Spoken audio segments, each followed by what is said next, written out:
Formula One season is about to start. I'll give you my takes right now. So it took some time, but it definitely feels safe to say Formula One has done it. The global expansion, it really feels taking off. The U.S. takeover, I think it's safe to say it's in full course. And man, does it feel great. How they got there is even much more interesting, and we're going to be talking about all of this here. So, we had the qualifiers today, and Lando Norris came out ahead. McLaren is expected to be the favorite for this year. You better write it down. That's very interesting. The car development that they actually have done, it's been great. The adjustments, the upgrades, everything has been magnificent. We already saw a very good season by Lando Norris, and this is to be unsurprising. There's already been headlines made by Max Verstappen in which he actually has been talking to the fact that he doesn't trust necessarily the fact that they're able to pull off Australia, which is where the season is going to be kicking off. However, he has full confidence that it is a long season. They're going to be able to make the car adjustments that's going to give them, again, the chance for him to actually get his 5th consecutive title, which, hey, by all means, he is the champ, so he does have the bragging rights. How can we combat it? Well, if you're McLaren and you have done the great job you've done, there's much to say on that regard. And McLaren, talking they have been doing for sure. Now, I'm going to be expanding on that. But first, I definitely do want to touch on the fact you got to tip your hat to the Formula One. So for many years, definitely, the thought process was this is an elitist sport that has no ways of expanding because, indeed, the way that everything goes around it only breeds elitist. And you know what? For a long time, how could you make the opposite argument?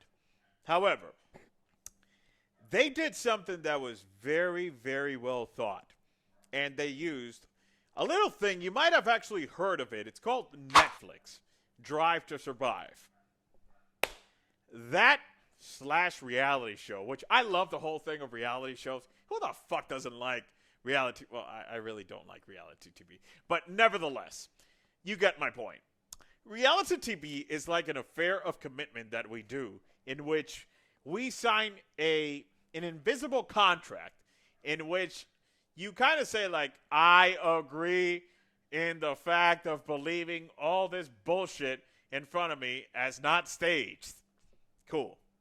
And granted, I'm not criticizing on Drive to Survive on this. I'm just saying that from the part of it being reality TV, let's be serious, we all know when a camera is rolling, right? Great. But Drive to Survive, it's not been your standard BS reality, right? It has showed a different layer. It has showed layers that people didn't have access to. These drivers who, in many cases, people could have actually felt them being so far bounce away. They have humanized and they have shown that, hey, these people, they're people like you and me. And they have showed you that behind the scenes that really helps the engagement. Great.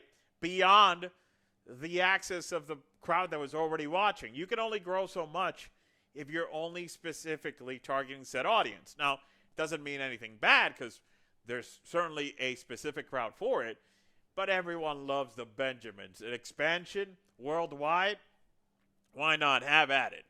Now, the U.S. as a market, we have seen in the last 3 years how precisely it's been open gates and how it's been incredibly productive as it is.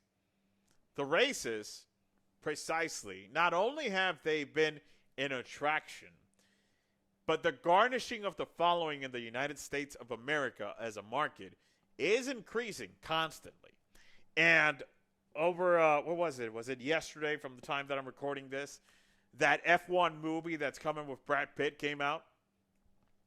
The moment I saw that, I was like, they did it. They are making the U.S. takeover be a full thing. And granted, the Brad Pitt movie, I'm not expecting it to be an Oscar-nominated kind of level movie. It's probably going to be an action-thrilled one. I saw Lewis Hamilton give some statements on the quality of driver of Brad Pitt that actually had.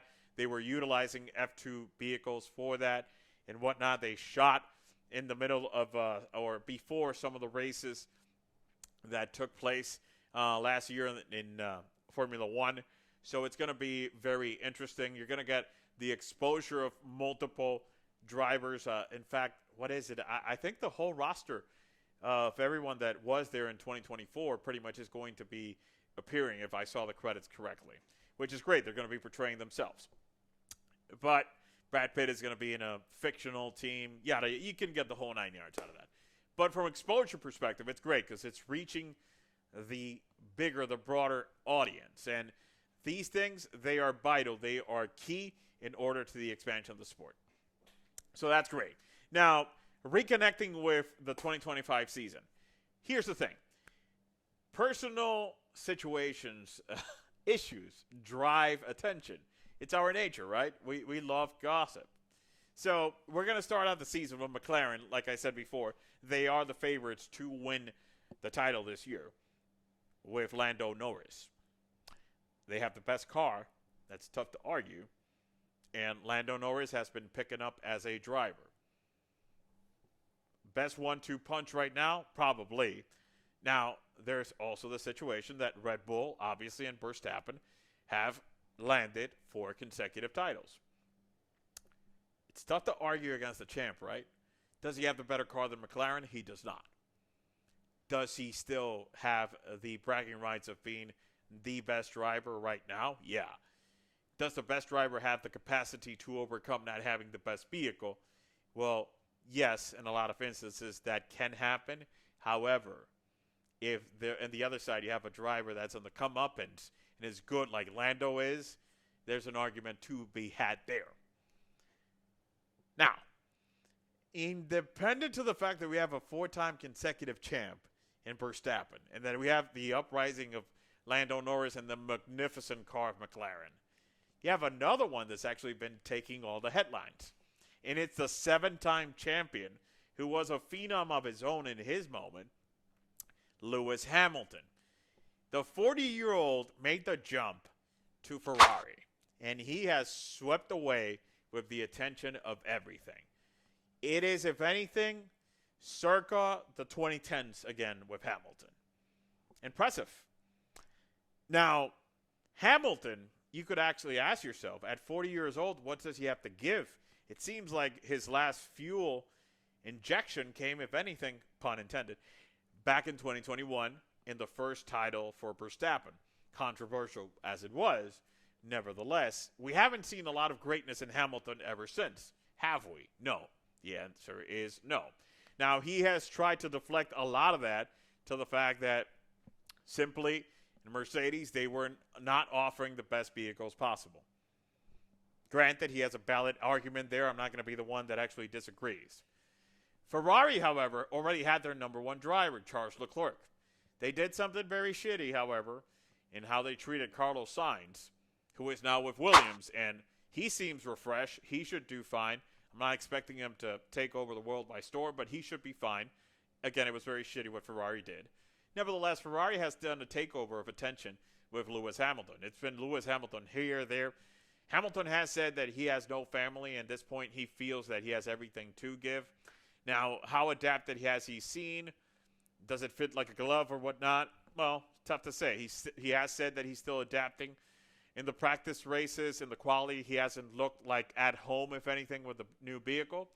He does, by all means, intend to communicate to you that he has a better vehicle now than what he had in Mercedes. Is that going to be enough for we to have a comeback story for Hamilton? I don't think so. But definitely beef purpose is going to be interesting because Leclerc, I can imagine that ego door is knocking right now and not in a good way. He's been pretty much rolled over with all this Lewis Hamilton attention. They've even got to the point that they've attempted to flirt that the and this is pretty much just flirting with it, that there is no set one driver place right now. We know it's Leclerc by all intents and purposes, but given the attention that Hamilton has received, you would think that he is the number 1 driver. Nevertheless, another squad is going to be coming in 2026. If you're a Cadillac fan, get ready. Cadillac is going to be joining the fray. And if you're Hispanic, Checo Perez is one of the 6 drivers that are outlined as candidates to be that number 1 driver to the squad. That would be super interesting. He was a hell of a teammate for Verstappen, who has been known to be a very tough teammate to get along with. And the fact that he actually opted to leave Red Bull is unsurprising. However, 2025 season, it has a lot of stories driving it right now, a lot of excitement. Whenever there is beef, whenever there is the personal implication, personal situation drive numbers. This should be great. Tune in into Australia. Do it, do it, do it. Boom. I'll read you in the comments. Remember, never ever forget. Be happy. Boom, and race on.